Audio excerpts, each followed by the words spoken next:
Donc, là, je vois qu'il est 10h02. Je crois que la majorité des gens sont connectés.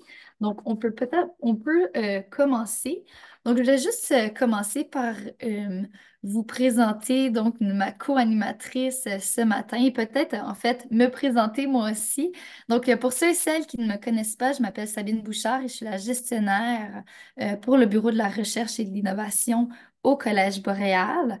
Cette année, le Bureau de recherche et innovation, on a vraiment organisé un peu une semaine de la recherche au lieu d'une vitrine seulement pour ceux et celles qui se souviennent de nos événements de l'an dernier et de l'année d'avant.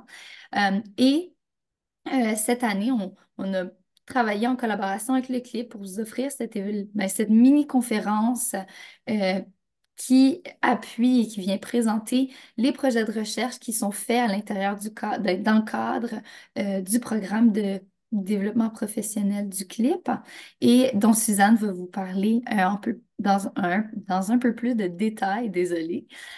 Et Suzanne, peut-être que je peux te laisser te présenter toi aussi. Et je vais avoir la chance de vous reparler tout à l'heure, mais bienvenue tout le monde. Je suis vraiment contente de vous voir en si grand nombre. Et c'est ça, aujourd'hui, la cohorte de professeurs à temps plein vont pouvoir vous présenter le résultat de leur recherche. Donc, moi, je suis conseillère pédagogique au CLIP et en tout cas, j'ai bien hâte de vous montrer qu'est-ce qu'ils ont fait.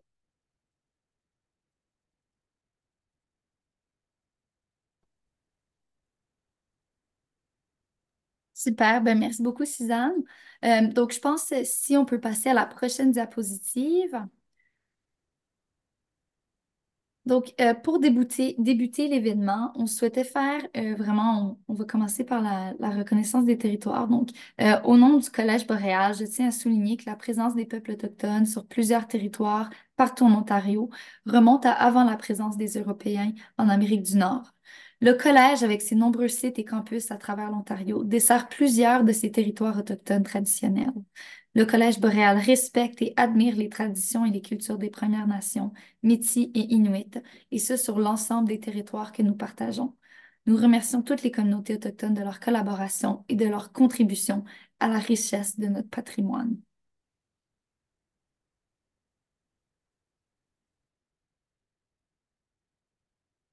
Donc, euh, donc, pour ceux et celles qui sont connectés, bon, bienvenue à nouveau.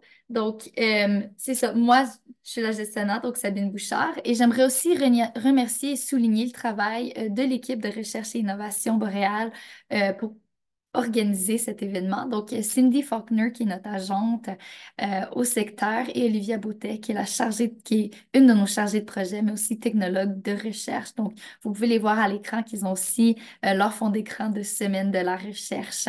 Donc, merci beaucoup, Olivia et Cindy. Et pour ceux et celles qui ont des questions par rapport à notre événement, à la suite, ou qui aimeraient en apprendre davantage au sujet de la recherche, vous pouvez nous contacter à notre courriel, donc recherche@collegeboreal.ca.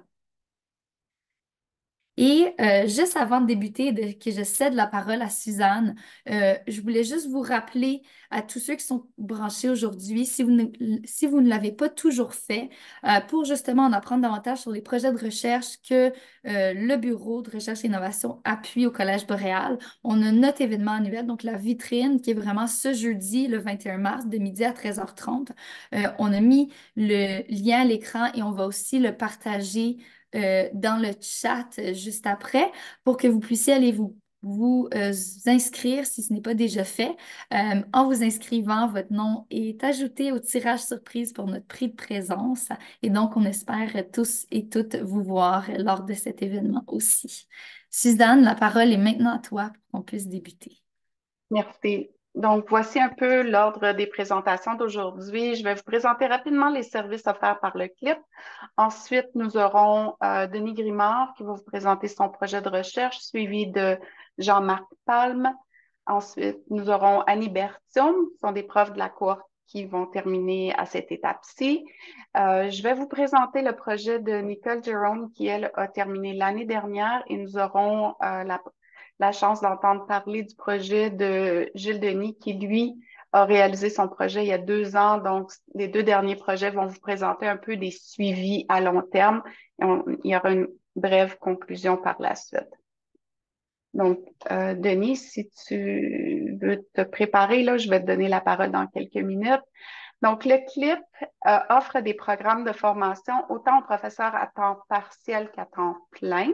Il y a une série d'ateliers et à la toute fin, vous allez avoir, il y aura le lien pour vous rendre au site du CLIP pour vous permettre d'explorer les ateliers ou les formations qui sont offertes ou l'appui. Ensuite, il y a deux programmes d'insertion professionnelle, de perfectionnement professionnel. Le premier, c'est pour les professeurs débutants à temps plein, un programme de 2 ans dont les professeurs qui vont vous présenter aujourd'hui sont en train de faire ce programme-ci. Le deuxième programme, c'est perfectionnement professionnel en enseignement. Donc, c'est pour les professeurs qui ont quelques années d'expérience et qui veulent cheminer, avancer un peu plus loin dans leurs compétences, autant pédagogiques, linguistiques ou technologiques.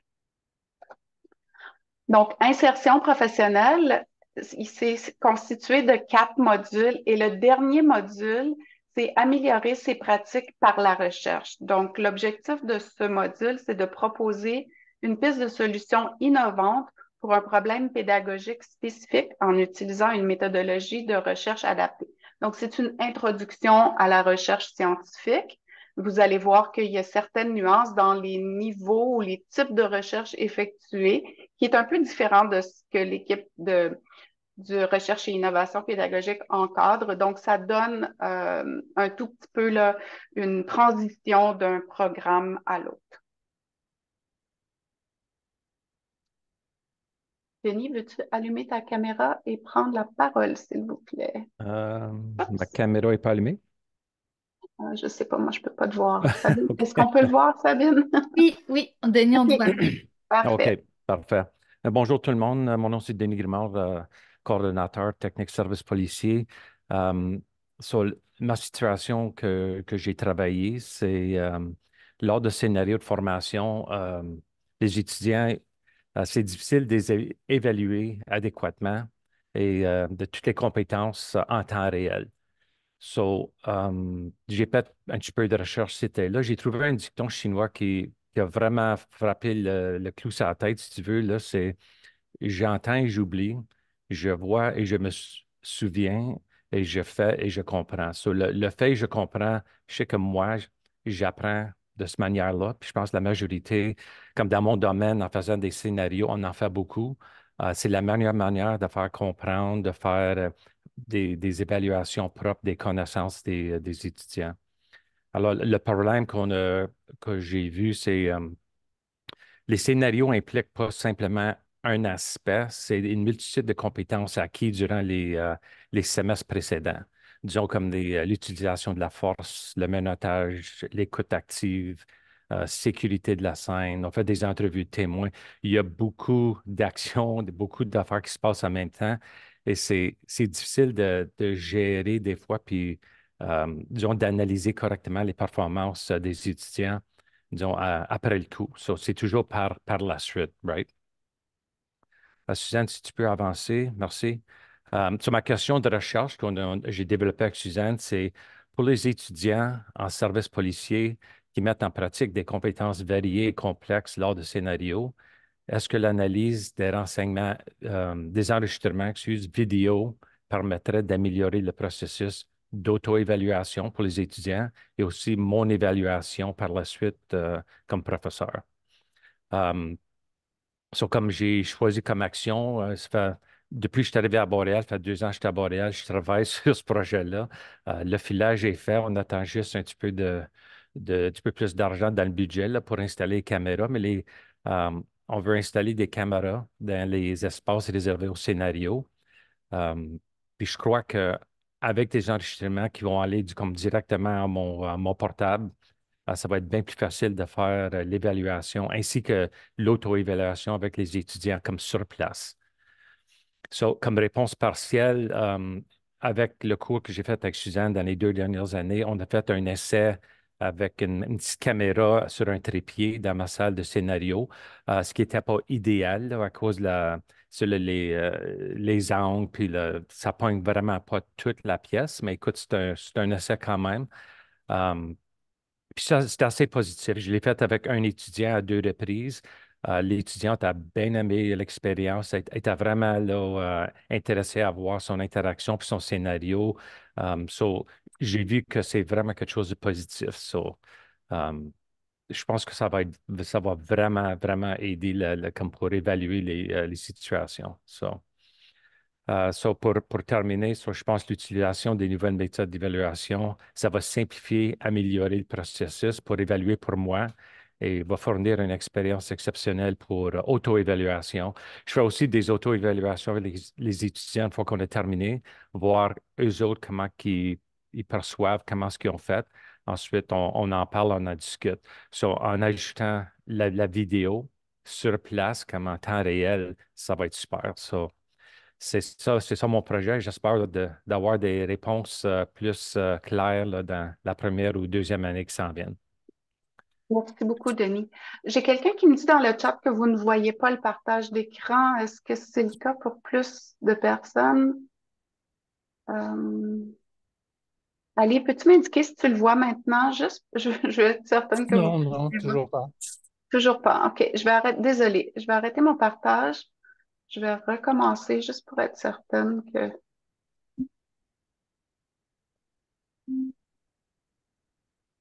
Vive la technologie.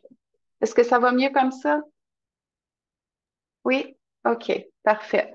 Donc, je vais simplement faire un petit retour en arrière, que vous ayez le visuel au moins pour relire ce que Denis vient de vous présenter. On a quelques minutes. Est-ce qu'il y a quelqu'un qui voudrait intervenir, poser une question? Il y a certaines personnes que je vois qui l'avaient déjà vu, là, mais je ne sais pas pourquoi. Ça peut être au moment où on se branche des fois que le partage d'écran ne se partage pas automatiquement avec tout le monde.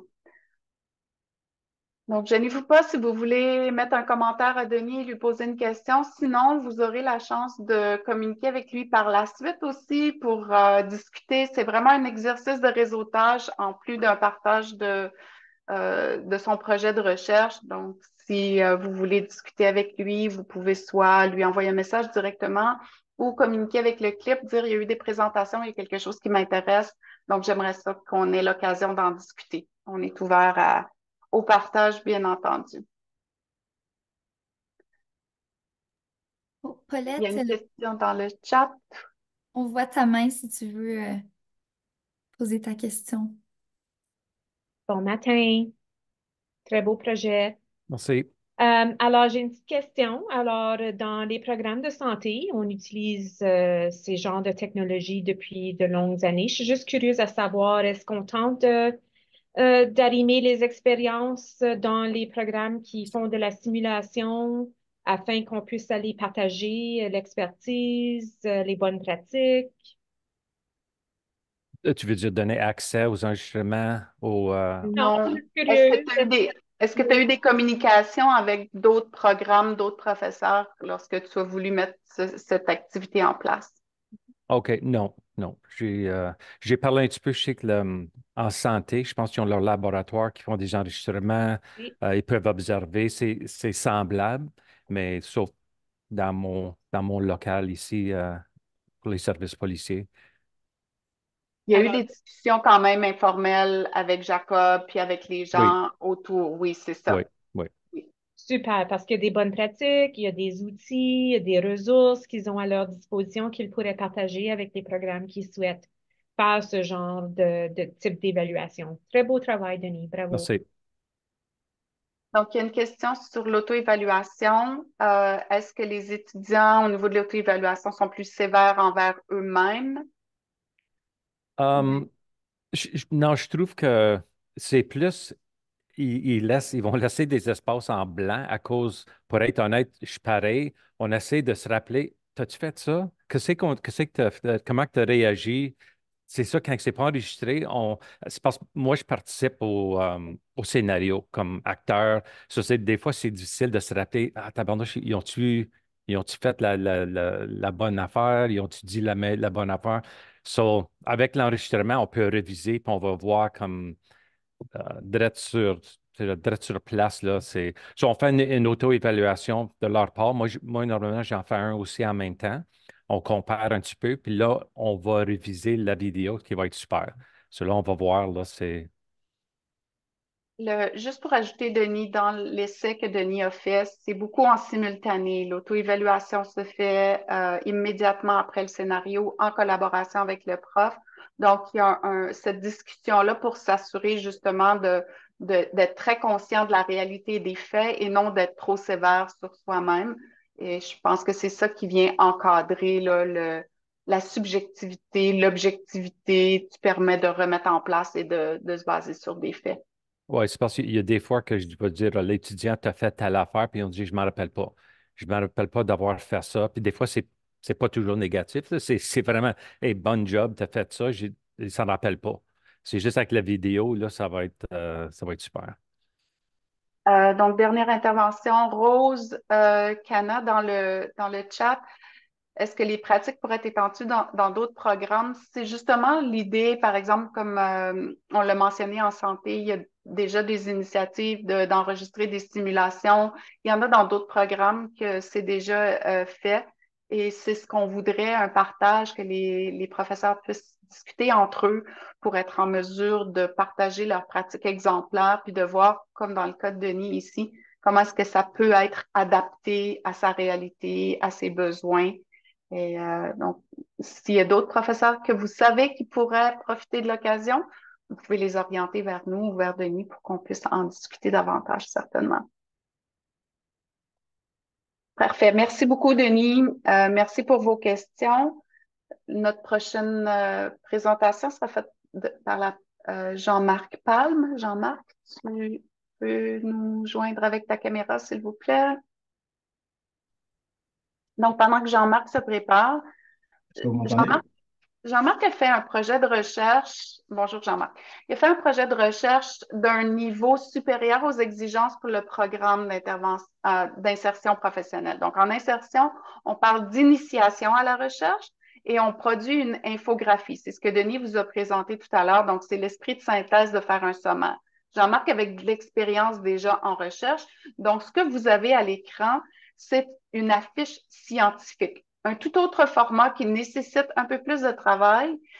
Donc, je tenais à vous présenter l'affiche juste pour vous montrer un peu la différence et les possibilités d'adaptation dans un programme comme insertion professionnelle. Tout le monde peut atteindre le même résultat d'apprentissage tout en ayant sa façon de faire les choses. Donc là, je vais vous présenter la prochaine diapo pour que ça puisse être un peu plus facile à lire. Jean-Marc, je te cède la parole. Allez, merci Suzanne et merci à tous et à toutes pour cette opportunité d'échanger avec vous sur cette thématique. Et je pense que la réalité de ChatGPT, qui est aujourd'hui le développement d'un certain savoir, impacte grandement notre politique et notre approche éducative. Donc, du coup, les étudiants et les professeurs sont impactés par ChatGPT. Et donc, la question que l'on se pose aujourd'hui, c'est comment on peut encadrer, comment on peut avoir une adéquation dans l'utilisation de ChatGPT dans le cadre de nos cours et comment on peut valoriser ChatGPT tout en l'intégrant dans nos modèles éducatifs. Donc, du coup, cela a suscité pas mal de débats et de discussions actuelles qui sont d'actualité et plusieurs chercheurs, autant au niveau Québec qu'au niveau de l'Ontario, commencent à se poser des questions sur comment on peut s'approprier ChatGPT, comment on peut l'intégrer et quels sont les facteurs et les déterminants qui peuvent expliquer cette adoption de ChatGPT pour nos programmes éducatifs. Donc, c'est pourquoi on s'est posé cette question, comment on peut cerner ces facteurs qui motivent, bien entendu, nos étudiants et peut-être nous aussi, en tant que professeurs, à utiliser ChatGPT pour nos enseignements. Et donc, il faudra peut-être aussi qu'on réfléchisse à un contexte dans lequel l'utilisation devrait se faire, et d'où les chercheurs parlent de ce qu'on appelle fit for use. Ça veut dire qu'il faut probablement comprendre comment ces déterminants vont interagir avec les déterminants actuels, parce qu'il y a un bouleversement de paradigme dans le modèle éducatif actuel.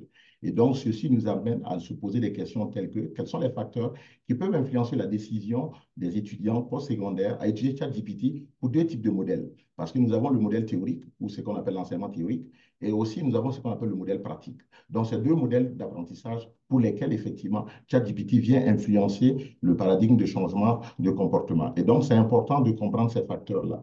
Donc, est-ce qu'on peut aller aux prochaines diapositives, s'il vous plaît? Voilà. Et donc, en termes de méthodologie, moi, je donne le cours de base de données et puis le cours de cybersécurité. Alors, et donc, du coup, l'idée, c'est d'utiliser ces labos que nous avons au niveau de Toronto pour éventuellement essayer de comprendre, en fait, ces facteurs et ces déterminants à travers des scénarios et des scénarios multicomplexes ou à différents niveaux de granularité pour comprendre comment ces facteurs-là peuvent influencer nos étudiants. Parce que ce que nous constatons aujourd'hui en tant que professeur, j'ai deux approches. Devant l'ordinateur, l'étudiant me répond à toutes les questions. Je lui demande de fermer l'ordinateur, je lui donne une feuille blanche, il est collé. C'est le même étudiant qui t'a gradué demain et fait face aux objectifs et aux contraintes de l'emploi extérieur. Comment nous, en tant qu'enseignants, parce que nous avons ça de un peu moral, de nous assurer que nos produits sont quand même dépositaires d'un savoir de Boréal. Comment on peut s'assurer ça? Et donc, du coup, ce questionnement est très important. Et c'est pourquoi je pense que ces différents labos peuvent effectivement nous aider à comprendre ce changement de paradigme et à bien intérioriser effectivement ces facteurs-là dans nos stratégies éducatives et bien entendu dans nos modèles de formation. Donc, j'ai proposé un échéancier prévisionnel qui est juste indicatif. Et donc, on commencera bien entendu par cette revue de la littérature, mais il faut comprendre aujourd'hui que nous sommes en train de commencer parce qu'il n'y a pas d'article scientifique robuste pour l'instant, en tout cas pour l'instant publié sur ChatGPT. Et donc, tout le monde est en train de se poser ces questions. Et donc, une revue de la littérature pour essayer de voir quels autres paradigmes peuvent éventuellement influencer ce projet de recherche devrait être fait. Ensuite, nous allons préparer les collectes de données. Et donc, comme je l'ai dit dans la méthodologie, nous allons éventuellement mixer deux paradigmes de recherche, c'est-à-dire la recherche quantitative et la recherche qualitative, qui sont deux modèles de recherche qui apportent différentes perspectives sur une problématique de recherche, bien entendu. Et donc, je pense que jumeler les deux paramètres pourra éventuellement permettre d'édulcorer, bien entendu, les différents facteurs.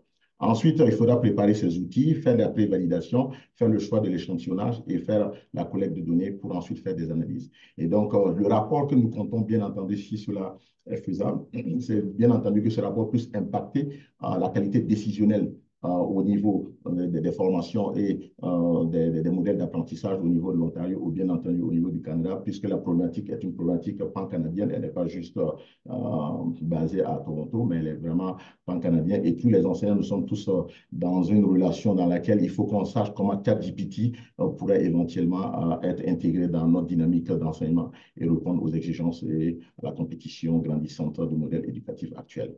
Sur ce, je vous remercie si vous avez des questions. Merci, Jean-Marc. Sabine, si tu peux surveiller les mains levées, moi, j'arrive pas à les voir très bien, s'il vous plaît. Merci. Donc, pendant que vous réfléchissez à vos questions, il y aura bien sûr des événements, des activités où on va se pencher sur l'utilisation de l'intelligence artificielle et Jean-Marc va rester au courant de tout ça pour nourrir sa réflexion et sa recherche. Donc, lorsqu'on parle de revues de littérature, des fois, on peut puiser de l'information dans des événements majeurs que le collège ou autre organisme va mettre en place aussi. Ça va? Merci. Je sais que ça, c'est le sujet sur le bout des lèvres de tout le monde. Donc, on va attendre impatiemment des résultats de cette recherche-là. Donc, Jean-Marc, il y a un commentaire dans le chat. Effectivement, nos journées de perfectionnement seront un moment idéal pour toi à partager. C'est un message de notre vice-présidente à l'enseignement, là, Paulette. Merci. Merci beaucoup. Notre prochaine personne à présenter, Annie Bertium, s'il vous plaît.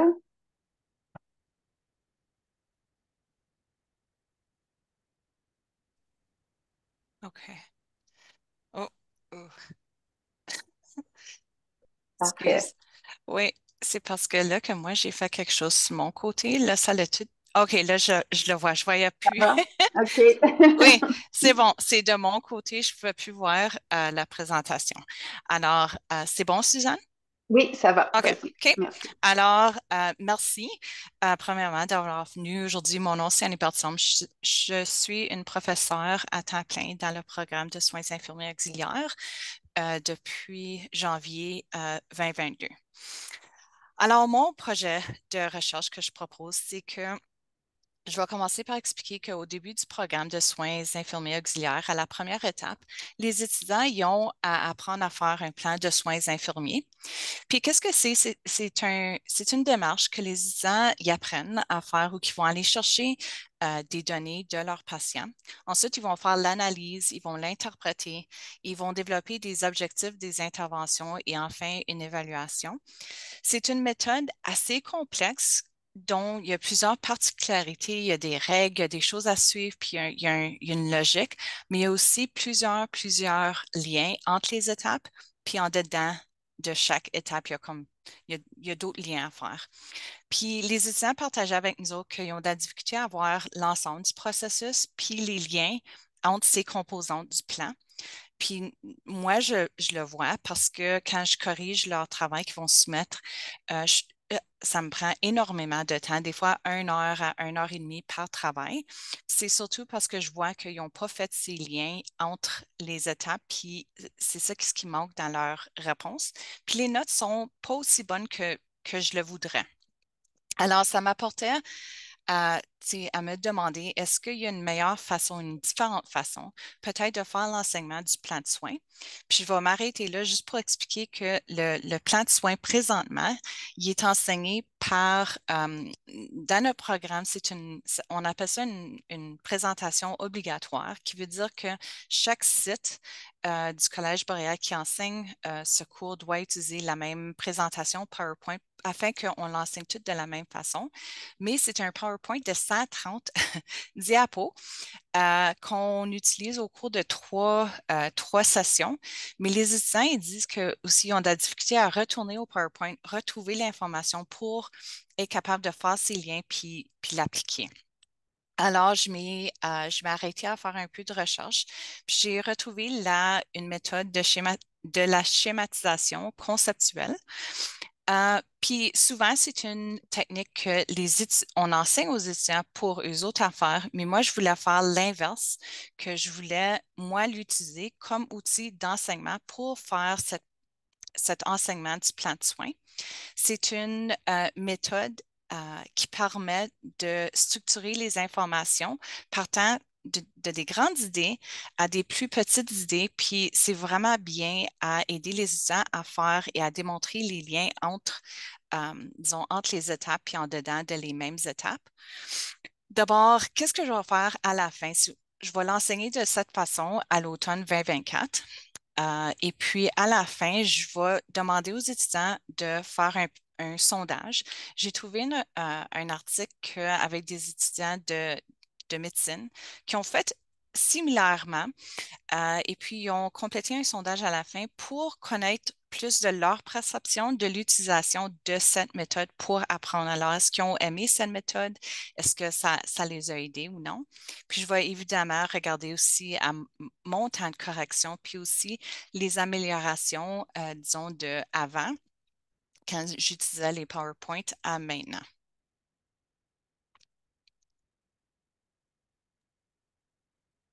Merci, Annie. Donc, l'utilisation du schéma conceptuel, de la schématisation pour enseigner des concepts. Est-ce qu'il y en a qui ont des questions, des commentaires?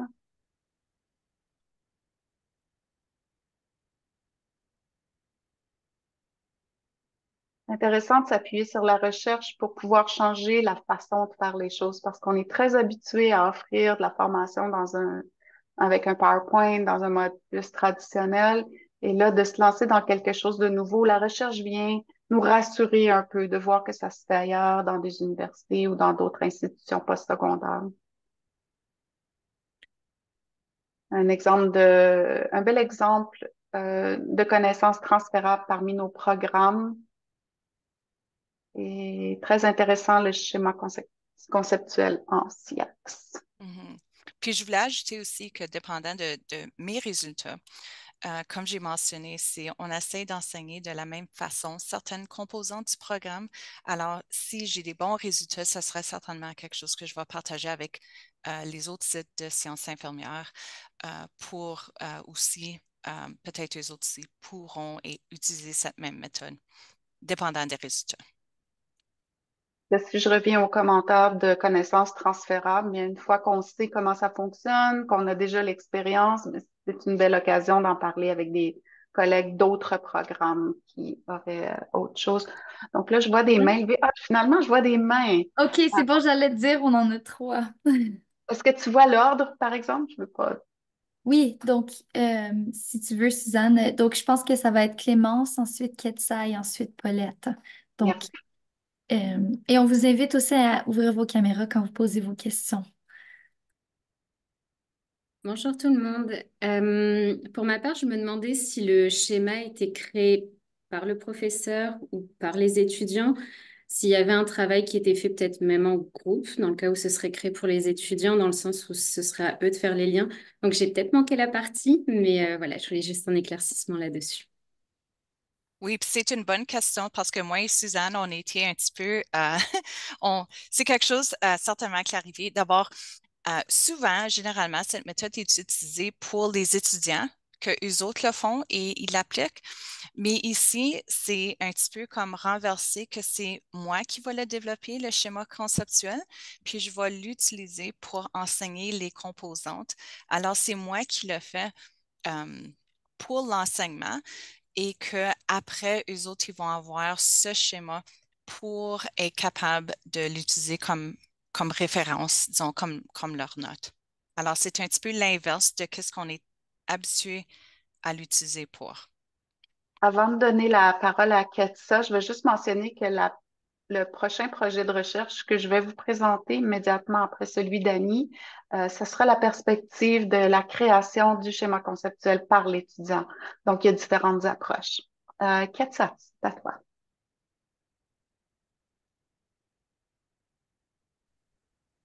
Je sais pas si on me voit.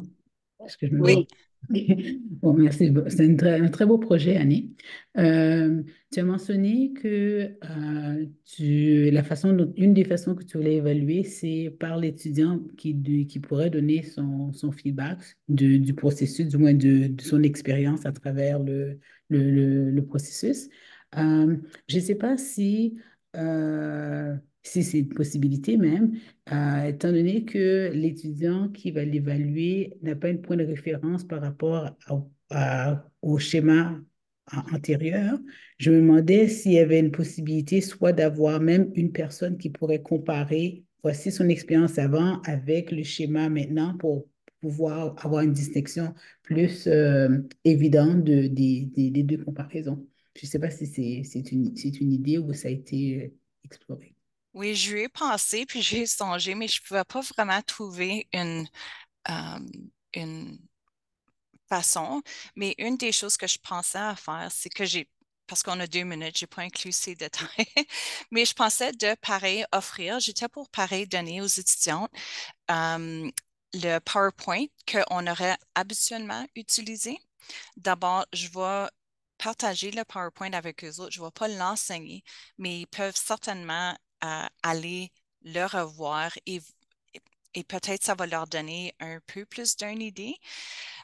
Mais je veux dire également que de qu'est-ce que moi je sais, c'est pas une méthode qu'on utilise présentement en enseignement. Alors, je pense que leur point de référence, ça va être généralement souvent des PowerPoint. Mais j'ai eu pensé, puis j'ai essayé d'y penser, mais il n'y avait pas d'autre chose. Mais si je peux juste complémenter, Annie, dans ta réflexion, tu as aussi mentionné que comme point de comparaison, tu utiliserais les expériences des années antérieures. Donc, Oui, on ne comparera pas pour une même personne, mais on va être en mesure de comparer les résultats de la cohorte précédente et les résultats de la cohorte maintenant. Donc, si Annie avait deux groupes, c'est là qu'elle pourrait faire la comparaison au même moment, mais il y a quand même, tu as raison, Katia, il y a des limites à la recherche qu'on est en train de faire, c'est vrai. Merci beaucoup. Merci. Très beau, Annie. Paulette, s'il vous plaît. Bonjour, ce n'est pas une question plutôt qu'un commentaire. Je trouve ça merveilleux. Il faudrait peut-être explorer la possibilité d'un endroit centralisé pour le partage des expertises qu'on est en train de développer.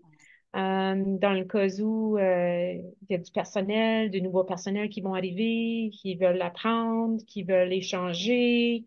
Je pense que ça serait bien de trouver une façon de euh, afficher ces expertises-là ou ces expériences de recherche. Bien, merci, Paulette, parce que justement, on a un groupe Teams dont tous les professeurs à temps plein et à temps partiel sont inscrits automatiquement et aussi, les projets de recherche sont partagés. Par contre, ce qu'on pourrait faire, c'est inviter, comme Annie, par exemple, et les autres experts à venir renchérir l'information par la suite avec les résultats obtenus. On pourrait aller une étape plus loin. Merci beaucoup. D'accord, merci. Et dernière question, Jean-Marc, s'il vous plaît.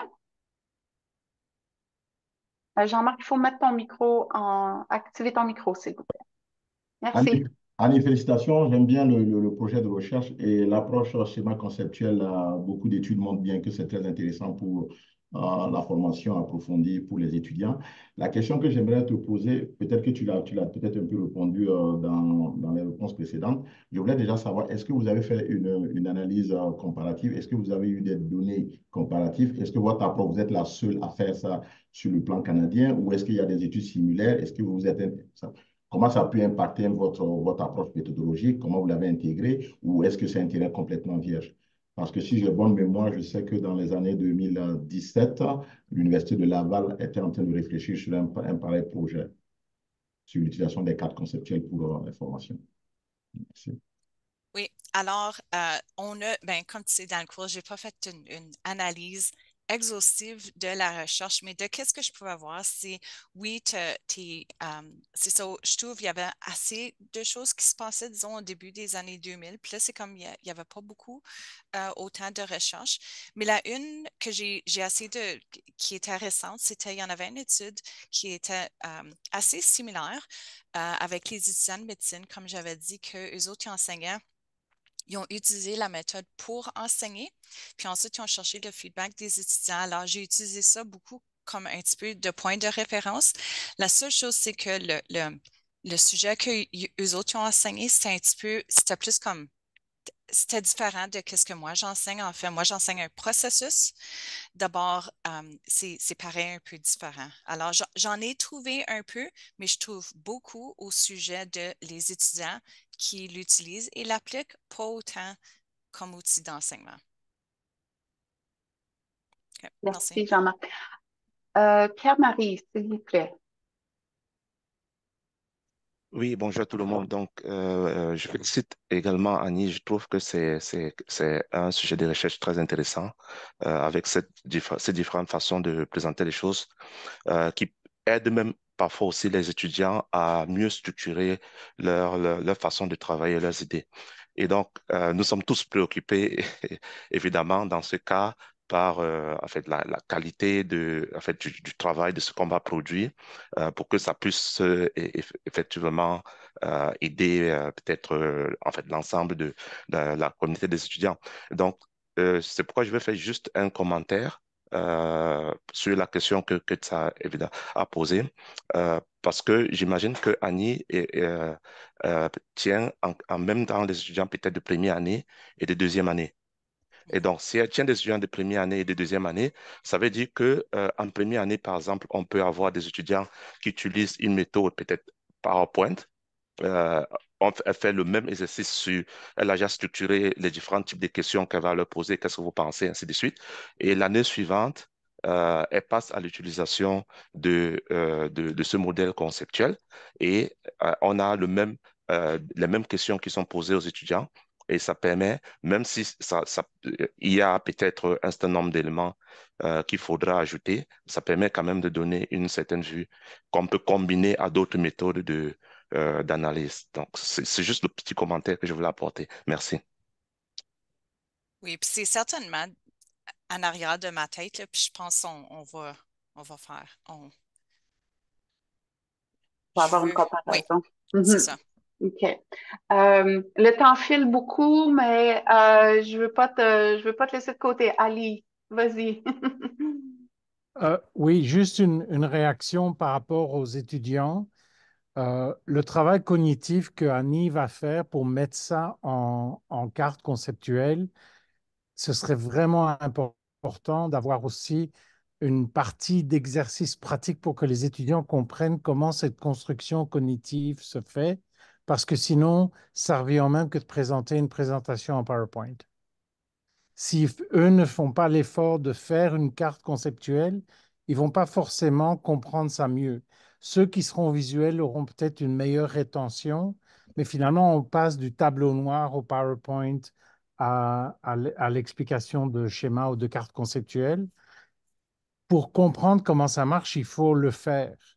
Et donc, il faudrait trouver aussi des exemples simples, peut-être par petites sections à l'intérieur de son ensemble, d'expliquer comment ça fonctionne avant de leur donner ça, parce que sinon, ça revient au même que de faire de l'éducation à la petite cuillère. Oui, puis j'aime ton idée. Je le fais un petit peu de façon informelle parce que moi, Ouais, j'aime beaucoup la schématisation conceptuelle. aussi, ouais, ouais. Mais j'aime ton idée puis je sais qu'on a des possibilités de le faire un petit peu avant, avant d'arriver au plan de soins qui est un petit peu plus tard dans l'étape. Oui, Parce merci. qu'idéalement, on construirait chaque boîte, si je me réfère au schéma Mhm. de ta présentation, chacune des boîtes de ce schéma-là, on pourrait le construire comme des chapitres avec eux au fur et à mesure. Et alors Exactement. là, c'est une co-construction. C'est plus important à mes yeux que de leur proposer un produit fini. Excellent. Merci beaucoup. Merci Annie, merci pour vos commentaires, vos réactions. Co-construction, même lorsqu'on présente, ça nous permet d'en renchérir nos réflexions. C'est très bien. Merci beaucoup. Donc, la prochaine présentation, Nicole Jérôme enseigne dans le programme d'hygiène dentaire. Elle enseigne à ses étudiants présentement, donc elle ne pouvait pas être avec nous. Elle m'a demandé de vous présenter son projet parce que c'est justement, ça vient complémenter l'idée de recherche d'Annie. Elle a utilisé depuis déjà plus d'un an la schématisation conceptuelle développée par les étudiants. Donc, je ne vous lirai pas en entier, là, mais sa question de recherche, c'était pour les étudiants du programme d'hygiène dentaire qui n'ont pas retenu les concepts ou fait des transferts de connaissances dans le modèle de pratique d'hygiène dentaire. Donc, un peu le même principe que la problématique d'Annie en soins infirmiers auxiliaires. Il y a un modèle, il y a un processus à utiliser, puis les étudiants ont de la difficulté à voir comment ce processus-là vient rattacher toutes leurs interventions. Est-ce que l'usage du schéma conceptuel pourrait appuyer la rétention et le transfert des nouvelles connaissances?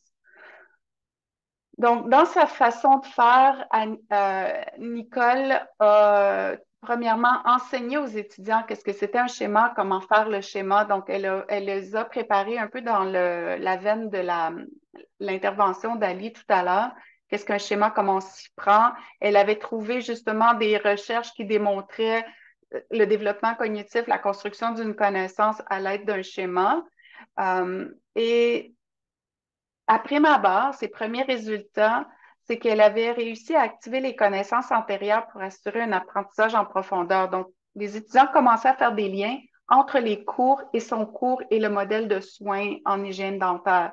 Donc, ça a été un de ses premiers constats. Les notes étaient rehaussées aux épreuves. Donc, elle était très satisfaite. Et lorsque j'ai communiqué avec elle cette année, euh, donc, après un an, la mise en relation entre les concepts d'un cours à l'autre, c'est le point marquant de ce qu'elle a remarqué. Les étudiants comprennent maintenant que tous les cours se rattachent et c'est ce qui leur permet de développer leurs compétences professionnelles. Les étudiants aiment utiliser le schéma pour la planification et la classification. Donc, après chaque cours ou chaque section ou chaque concept, ils retournent à leur schéma et ils y ajoutent les éléments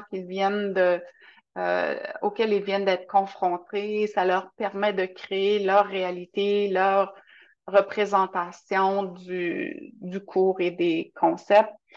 La séquence et les particularités du modèle de pratique sont comprises et intégrées par les étudiants.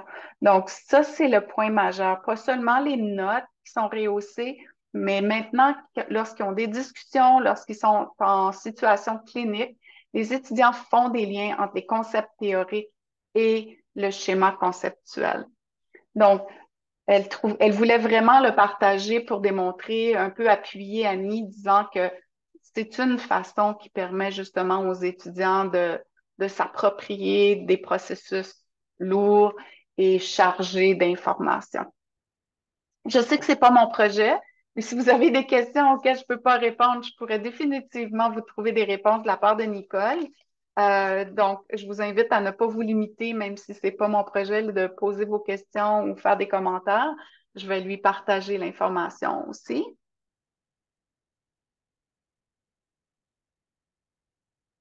Ça va? Excellent. Merci. Notre dernière présentation, nous aurons la chance d'entendre Gilles Denis.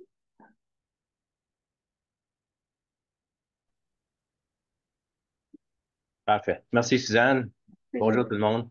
Me fait plaisir de pouvoir vous présenter un peu, brièvement, mon projet final, mon infographie, qui se nomme l'apprentissage par les pairs ou le peer learning. OK? Corrigez pas ma faute d'orthographe, vous allez voir, c'est un petit jeu de mots, là, ça va. Je ne veux pas gâcher ma surprise, là, mais ça s'en vient. Donc, c'est basé sur mon plus gros défi comme professeur à temps plein, il y a quand même 4 ans à cette heure-là. C'était l'arrivée sporadique d'étudiants à travers les 3 ou 4 premières semaines. Donc, à ce point-là, on avait déjà couvert pas mal de matériel, quelques travaux sommatifs, même parfois des évaluations. Donc, le défi était d'apporter les nouveaux arrivants au même point que ceux et celles qui étaient là du début, sans retarder ceux qui étaient au niveau de 3 semaines, disons, par exemple. C'était pas évident. Dans mes débuts comme professeur, ça me stressait là, beaucoup. Donc, en conjonction avec le CLIP, on a pu développer, avec les ressources qu'on avait disponibles, on a déterminé que de jumeler des étudiants qui étaient déjà là à niveau avec ceux qui y arrivaient de temps à autre, euh, c'était la meilleure façon de pouvoir apporter tout le monde, disons, au même niveau sans, comme je dis, retarder le développement ou le cheminement du cours comme tel. Donc, vous allez voir comment on s'y est pris. Il y avait trois étapes. Donc, on permettait aux étudiants de se jumeler en groupe de 2 ou de 3. Là. La majorité du temps, on a trouvé que 2, c'était la meilleure façon. Soit par eux-mêmes ou assignés par le professeur, puis aussi de permettre les autres étudiants, pas seulement ceux qui y arrivaient ou ceux qui n'avaient besoin, mais même ceux qui étaient déjà là, en les permettant de se jumeler. Euh, j'ai trouvé, puis avec les statistiques, vous allez voir avec les constats, que ça l'a amélioré. C'est les notes, évidemment. L'assiduité aussi s'est améliorée. C'est ça, si on peut passer à la prochaine diapo, s'il vous plaît. OK. Donc, vous voyez que ça bénéficie aussi le tuteur, pas nécessairement seulement la personne qui s'est joint un peu plus tard. Euh, Nos résultats étaient formidables. Puis vous voyez, après 2 ans, euh, euh, voyons, la module autoportante, ça, j'ai ajusté mes leçons. Donc, j'ai juste retardé un peu mes évaluations sommatives, OK, pour que ça permette à tout le monde de pouvoir se rattraper d'avance. Puis, ça allait assister les étudiants pour se choisir un collègue ou tuteur efficace. Ça, je pense, moi, je n'ai appris probablement plus que les étudiants à ce point-là. Euh, J'avais, dans mon idée, c'était toujours d'assigner un étudiant nouvel arrivant là, comme étant pas nécessairement faible, mais il accusait un retard dans le progrès de classe. Donc, j'avais tendance à les assigner à un étudiant ou étudiante qui était déjà fort. Puis j'ai appris que c'est pas nécessairement toujours le bon cas, comme une solution n'est pas toujours la meilleure pour tout le monde. Donc, en permettant aux étudiants de s'auto-assigner, j'ai trouvé souvent que comme 2 étudiants de niveau moyen ou 2 étudiants faibles, même, c'est quand même, il y avait un bénéfice, ça bénéficiait les 2 étudiants quand même. Pas nécessairement, malgré que le résultat de fort à faible a tendance à balancer mieux au fil des années, c'est toujours, comme je dis, les 2 étudiants ou 3, dans ce cas-là, tout le monde bénéficiait de cette approche. Donc, c'est ça qu'on a dit, mon petit jeu de mots là, à la fin, c'est que c'était pas si pire que ça ou c'était pas pire pantoute. Donc, c'est là qu'il le, le peer learning, là, ça provenait de là. Puis, je peux dire, avec les 2 années additionnelles, c'est que ce défi-là n'est plus mon plus grand défi à cause en gros, de cette approche-là. Merci beaucoup. Donc, je voudrais juste apporter une petite précision dans ton processus. Tu as fait l'analyse des concepts de ton cours, puis tu as choisi un module qui n'était pas aussi relié au reste et tu l'as déplacé au début. Ce module-là avait tendance à être à la fin habituellement. Mais en le plaçant au début, ça t'a permis, si je me souviens bien, là, justement, les étudiants pouvaient s'entraider dans l'atteinte des résultats d'apprentissage de ce module-là. Et lorsque tout le monde était arrivé, même si c'était pas encore terminé, ils pouvaient tout de suite s'engager dans l'apprentissage pour les autres modules qui, eux, étaient très, très liés, là, étroitement en lien un avec l'autre. C'est bien ça, hein? Oui, c'est en plein ça. Donc, c'est un peu ça qui a fait que c'est plus un problème pour toi parce ils sont en retard parce que là, il n'y a plus d'impact sur ton enseignement non plus. Exactement. Merci. Très innovant. Bravo, Gilles. Autre commentaire? Donc là, je vois Ketsa, puis ensuite Annie. Vas-y, Ketsa. Mon Dieu, c'est excellent comme, comme plein de recherche. Je serais intéressée de savoir, parce que dans ma réalité, moi j'enseigne dans le programme des soins infirmiers et on essaie de jumeler justement les étudiants pour faciliter un apprentissage entre les pairs. Et le défi est souvent de trouver justement l'étudiant qui est voulant et qui peut le faire. Donc, je serais intéressée de savoir quelle approche ou quelle stratégie a été utilisée justement pour inciter cette interaction entre les pairs? Je peux dire que c'est encore en évolution. J'avais tendance au début d'assigner un étudiant ou étudiante comme je dis, à quelqu'un qui était déjà là, qui était fort dans le programme. C'est encore en gros, comme je dis, le résultat final, c'est le meilleur de cette façon, mais sans forcer les étudiants, en les laissant se choisir un pair ou une paire, c'est encore mieux que de continuer à la façon traditionnelle qu'on était habitué à l'avance. Donc, je peux juste ajouter sur le commentaire de Gilles, parce qu'on avait travaillé très fort sur cette composante-là de son projet de recherche. La réaction initiale, c'était d'aller poser des questions au service d'appui aux étudiants, d'aller par la veine traditionnelle, tutorat, service officiel du collège. Et là, Gilles se rendait compte que oui, on passait par le service officiel qui, eux, venaient lui demander est-ce qu'il y a des tuteurs dans ton groupe parce que c'est pour des sujets spécifiques. Donc, ça faisait un peu une boucle. Et c'est là qu'à travers ses recherches, les lectures qu'il a effectuées, Gilles s'est rendu compte, mais pourquoi est-ce que je serais pas brave et je vais juste les laisser se choisir? On avait vu que le tutorat par les pairs, peu importe, quand tu choisis la personne avec qui tu as des affinités, la communication est plus efficace. Et c'est là qu'il s'est aperçu que leur laisser un peu de flexibilité tout en continuant à offrir les services d'appui aux étudiants pour ceux qui aimaient cette veine-là. Donc, il a juste ouvert la porte un peu à tout le monde. Ah, c'est très bien, très belle recherche. Bravo. Juste ajouter rapidement, Suzanne, merci. J'avais oublié, je voulais absolument mentionner le service des étudiants. Mon idée n'était pas de réinventer la roue, donc on achemine toujours vers les experts. Puis, comme tu as mentionné, ce n'est pas toujours le cas. Il y en a qui ne se sentent pas à l'aise de le faire. Puis, ça revient quand même. On est impliqué, tu sais, veut pas, on est impliqué dans cette roue-là. Merci. Annie? Oui, alors, tu as écrit dans tes constats après 2 ans, placer un module autoportant dans les premières semaines. Est-ce que c'est quelque chose que tu as déjà fait ou que tu anticipes de faire? Puis je demande parce que nous autres aussi, on a les mêmes défis. Je pense que cette année, il y en avait une qui est arrivée, je pense, par le temps qu'elle est arrivée en classe, c'était la semaine 4. Alors, on était vraiment avancé. Puis il y en avait plusieurs, je trouve, cette année. Alors, j'ai fini par faire comme une petite crash course, là, mais c'est des choses qu'on revoit à chaque année. Alors, je me demandais si tu l'as déjà fait, sinon, qu'est-ce que tu avais dans l'idée? Oui, c'est encore en mode d'évolution quand même. C'est jamais complètement complété, Annie. C'est que j'ai réajusté certains comme si c'était un paramètre, disons, critique là, que tu avais besoin pour continuer dans le cours, je l'ai tassé un peu, puis j'ai fait les choses un peu plus génériques au début. Donc, ça m'a acheté un peu de temps, puis c'est moins difficile pour les étudiants de se remettre au même point que les autres.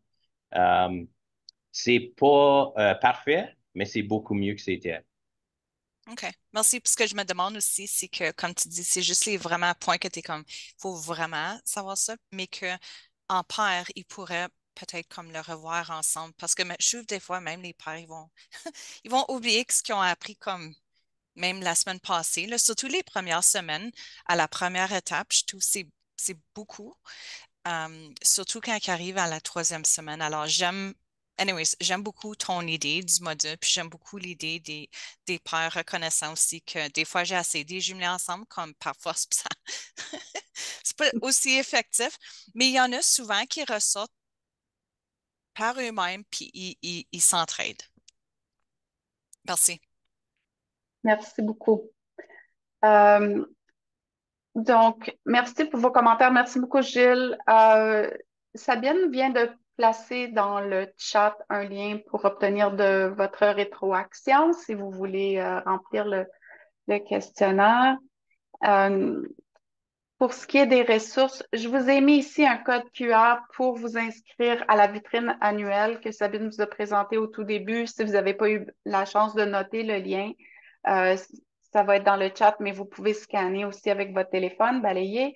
Pour ce qui est du clip, pour répondre tout à l'heure à la demande de Paulette, si vous allez dans Teams, vous allez dans les équipes Teams, vous allez voir qu'il y a une communauté de pratique pour les professeurs, donc il y a un genre de petit cube Rubik là, modifié comme image. Vous aurez accès à tous les projets de recherche des professeurs d'insertion professionnelle qui ont eu lieu dans le passé et vous avez leur nom. Habituellement, il y a leur adresse courriel. Vous pouvez communiquer avec eux. C'est une communauté. Ce sont des projets, ce sont des introductions à la recherche. Donc, oui, il y a encore des choses à faire. Il y a encore des éléments à considérer. Et c'est pour ça que c'est intéressant que vous puissiez faire du tutorat ou du partage naturel pour pouvoir rehausser vos compétences et continuer à croître dans tout ça.